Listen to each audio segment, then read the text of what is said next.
Well, good morning, and it is good to be back with you for another day of Bible study as we finish off the week of brave conversations that are surrounding the topic of domestic violence.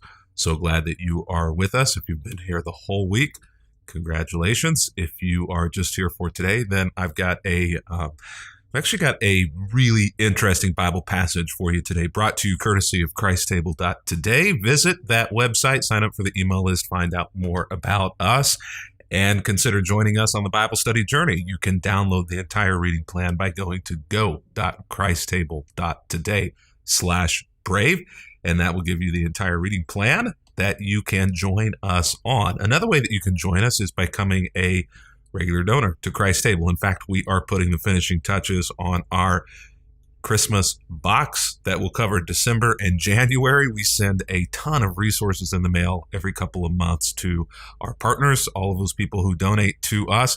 You can't buy this box. It's absolutely free, and we just send it out as a thank you to all of those people who are a part of Christ Table. And if you want to get on that, all you have to do is just visit that website right there, www.christtable.today. Make a donation to us, and this will be in the mail to you, and it'll show up right after Thanksgiving. Well, let's dig in. As we come to this final day where we're talking about domestic violence, one of the things that we have to recognize is that there is a lot of information, stories, and encouragement when it comes to sexual violence, sexual abuse, domestic violence, domestic abuse in the Bible. Some of the things that we have talked about over this week are the fact that it touches all of our lives, many of us personally, but even if it doesn't affect us personally, it definitely affects many of the people who we are in connection with. Statistically, at least 1 in 3 women suffer from domestic abuse or domestic violence at the hands of an intimate partner.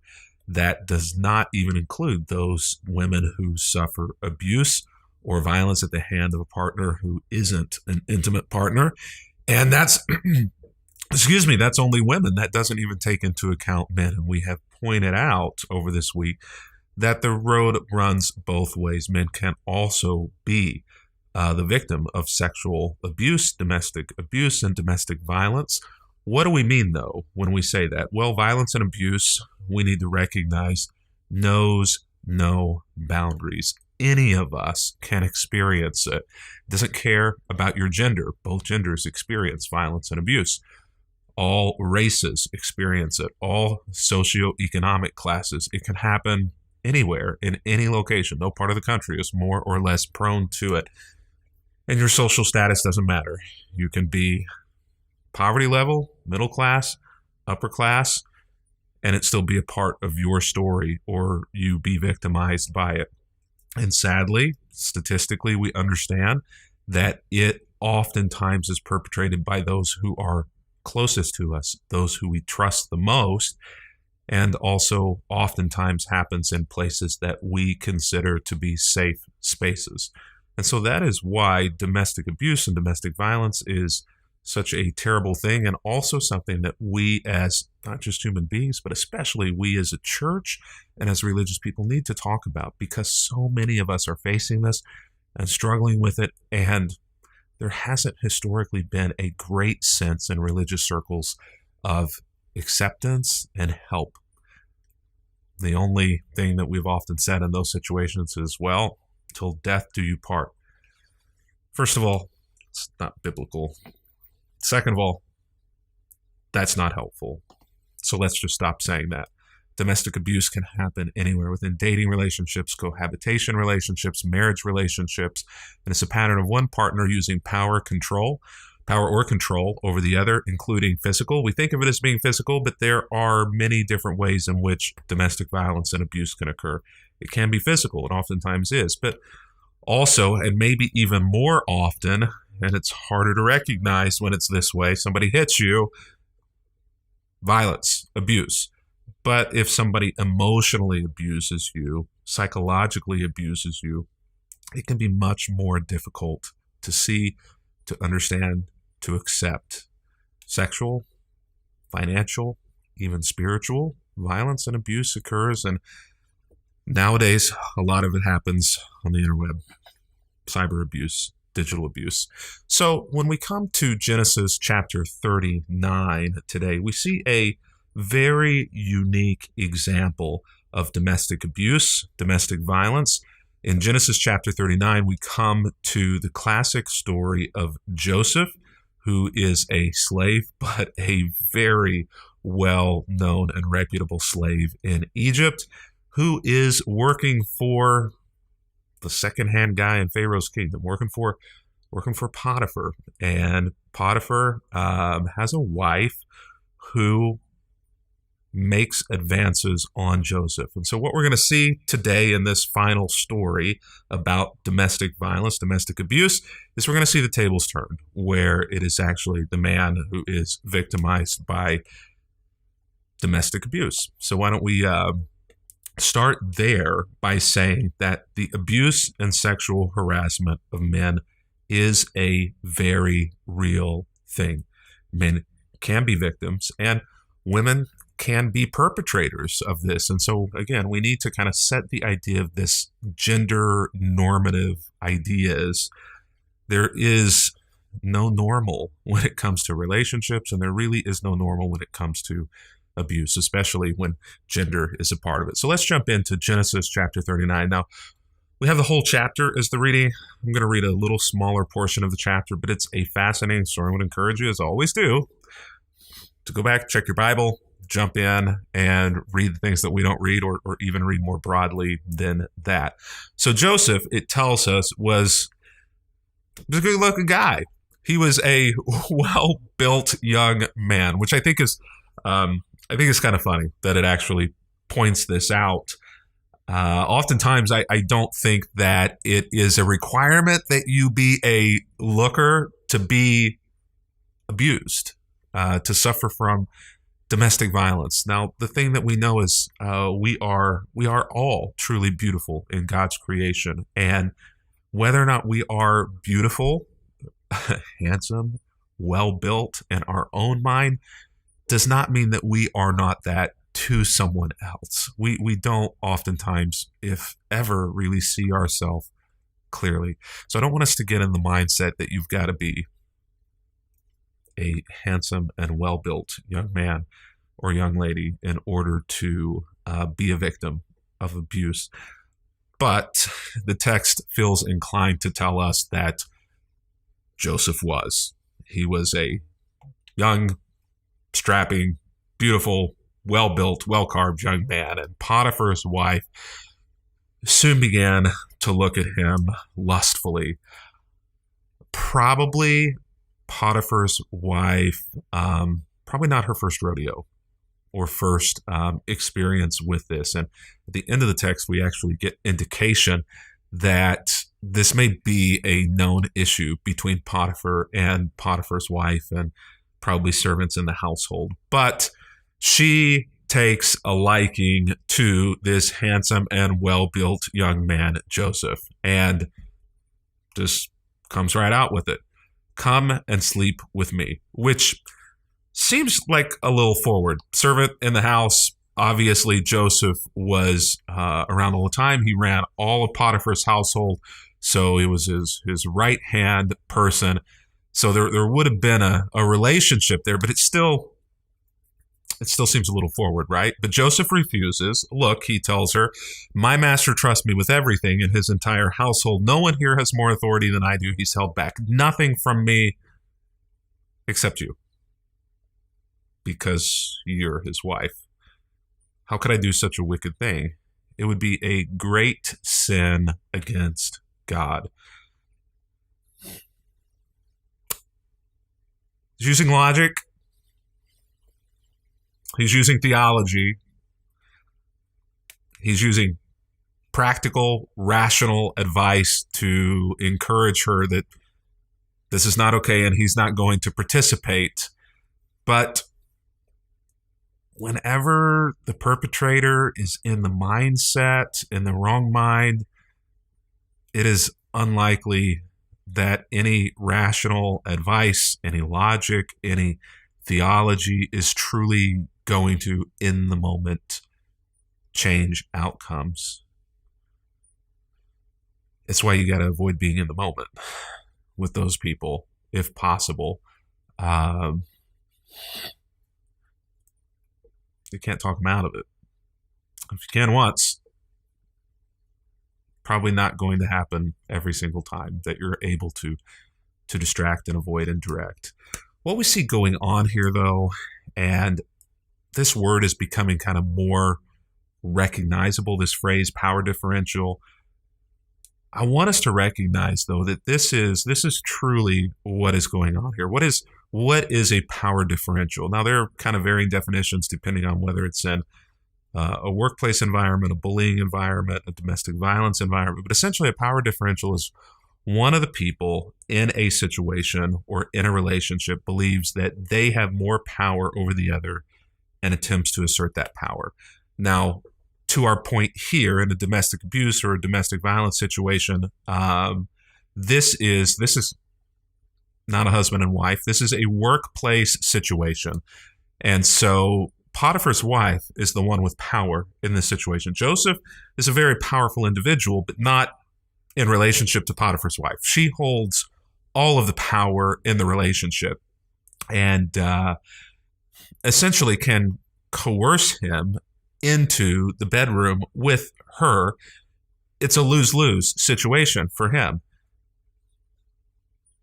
He submits to the power that she has and breaks God's law, breaks his own moral code, probably still ends up in trouble with Potiphar. At some point, Potiphar's going to find out, or the wife's going to tire of Joseph and want him gone, or he refuses, which is what happens, and suffers the outcome as well. It's a lose-lose situation for him, and it really always is when there's a power differential. Some other examples of this, Bill Clinton and Monica Lewinsky, a power differential there. He had all the power. She had none of the power as an intern in this situation.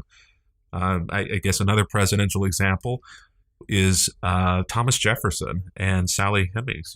As a slave, even though she may or may not have wanted to participate in the relationship, there was still a power differential. Monica Lewinsky, even if she would have wanted to participate in the relationship, wanted to go for it to go somewhere, there was still a power differential in the relationship. Why does that matter? Well, because when there is a power differential present, there can never be consent. A relationship can never be truly consensual if there is a power differential, because a threat of repercussion exists. And so this is what we see in the abuse and why it is abuse, not just a pass from Potiphar's wife to Joseph. There's threat of repercussions. There's a power differential. They are not on the same level, and so it can't be consensual. Even if Joseph had wanted this relationship, it still could not have been consensual. It was coerced through power. Same with Bill Clinton, same with Thomas Jefferson, same with so many of our other domestic violence and abuse situations. So she keeps putting pressure on Joseph day after day, but he refuses to sleep with her. He kept out of her way as much as possible, very wise. One day, however, when no one else was around, he went in to do his work. She comes, grabs him by the coat, demanding, "Come on, sleep with me." Joseph tore himself away, but he left his cloak in her hand as he ran from the house. And when she saw that she was holding his coat and that he had fled, she called out to her servants, and soon all of the men came running. "Look," she says, "my husband has brought me this Hebrew slave here to make fools of us. He came into my room to rape me, but I screamed. When he heard me scream, he ran outside and got away, but he left his cloak behind me." And here we see the power differential again on display here. She doesn't call him by his name. She doesn't say, "My husband has brought Joseph into this house." She doesn't say, "My husband has brought this individual to manage all of the affairs into this house." But look what she does. She plays the race card. This Hebrew slave. She casts him as an outsider in this situation in order to try to make herself perceived to be the victim. This is oftentimes what happens in power differentials. Now, I don't necessarily want to get into politics, but whenever I think this is the best example that I can think of. Whenever People are running for the Supreme Court, and on occasion, women will come out and say that there was an abuse relationship that happened between them. Oftentimes, those women are not taken seriously. Even if many of them come forward and say the same thing, it ends up not being taken seriously because of the power differential and because oftentimes the victim isn't believed. Whenever there is a power differential and somebody comes forward to say there was abuse, statistically, somewhere in the neighborhood of 2 to 8% of those are unfounded, which means that most of the time, nearly all of the time statistically, whenever an abuse allegation is made of somebody in a power differential situation or a rape allegation is made, only 2 to 8% of the time is it unfounded. And the word unfounded does not mean it's untrue. It just means that there was found to be no foundation for it. But it doesn't necessarily mean it's untrue, which means even a higher percentage than 92 to 98% of those are true. But so often people in power are believed rather than the victim.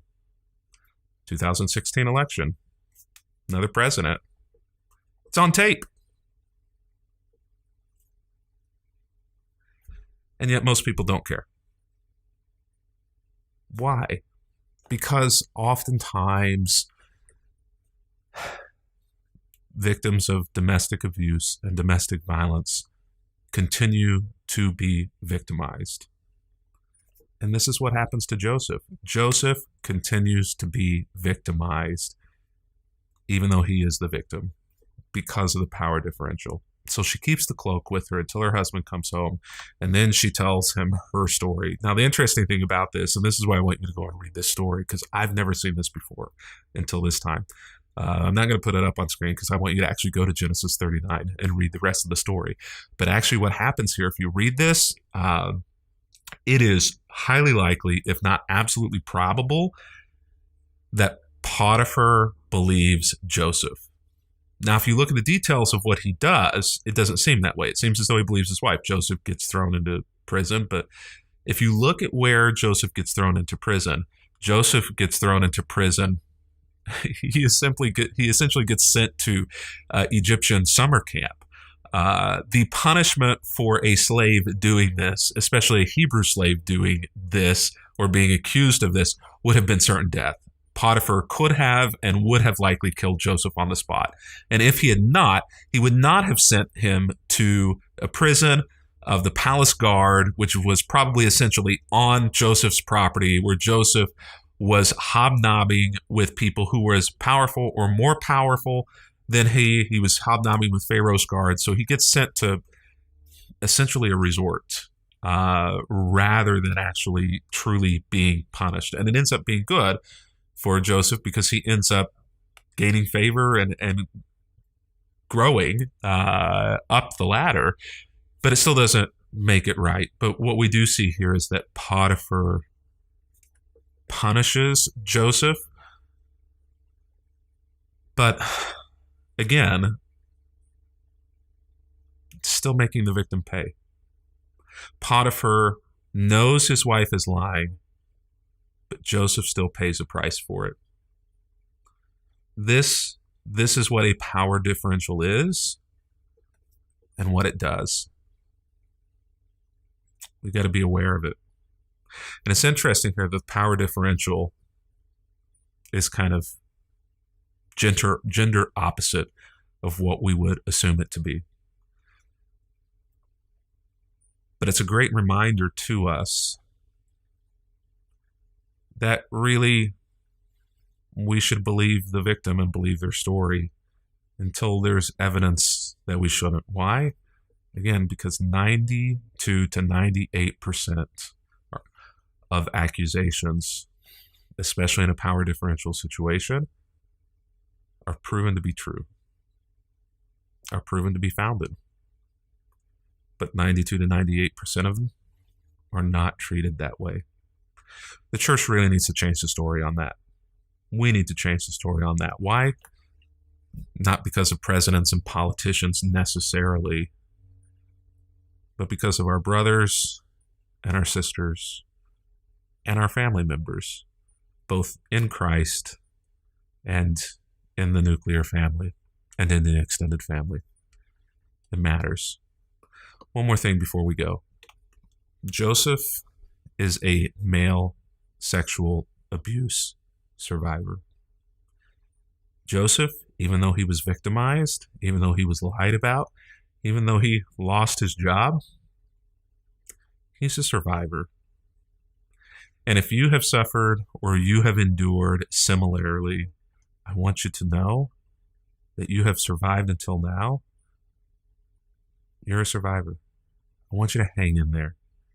I want you to know that you can make it through this, even though at this moment you don't see which way is up and which way is down. And there is hope for you, and there is help for you. Reach out to somebody who is a safe space for you. Ask for help. I'm here, and I'm certain that there are other people around you who would be willing and be able to be that for you as well. But get help. Don't suffer any longer in silence. Well, it's been good to be with you today. Looking forward to being with you again next week as we continue on our Brave Conversations Bible study. Next week, the topic is racism. Until that time, though,